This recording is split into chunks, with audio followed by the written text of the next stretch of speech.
Park रोजाना सुबह 8 से शाम 8 बजे तक खुला रहता है, जहां फैमिलीज, तुलबा और सयाह तारीख और कुदरती माहौल का लुत्फ उठा सकते हैं।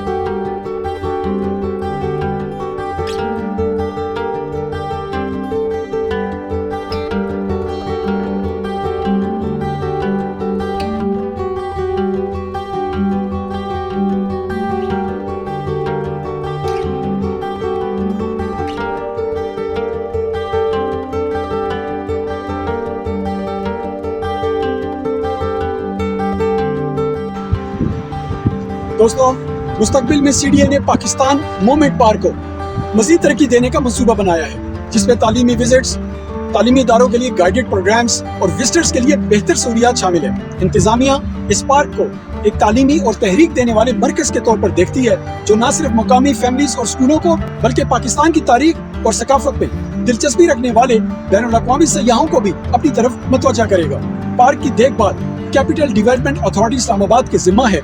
पार्क में सिक्योरिटी एहलकार विजिटर्स के लिए महफूज और पुरसुकून माहौल फराहम करने के लिए मौजूद रहते हैं। पार्क की सफाई सुथराई और उम्दा माहौल CDA की इस कौमी असासे को महफूज रखने के अज़म की अक्कासी करती है। जरूर विजिट कीजिए।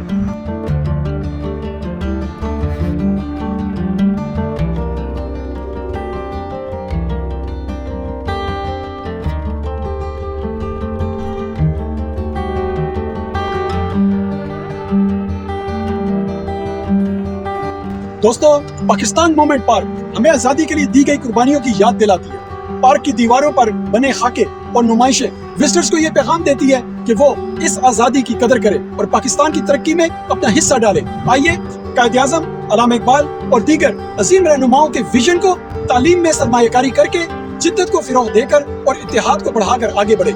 इस शानदार पार्क को विजिट करें ताकि आप अपनी बुनियादों से वाकिफ हो सके। हमारी कौमी तारीख के बारे में मजीद जानने के लिए मेरे पाकिस्तान मॉन्यूमेंट और पाकिस्तान मॉन्यूमेंट म्यूजियम पर बने व्लॉग्स के लिए लिंक्स डिस्क्रिप्शन में देखें। तब तक आएं, अपनी मीरास की कदर करें और एक रोशन कल के लिए जद्दोजहद करें। पाकिस्तान जिंदाबाद।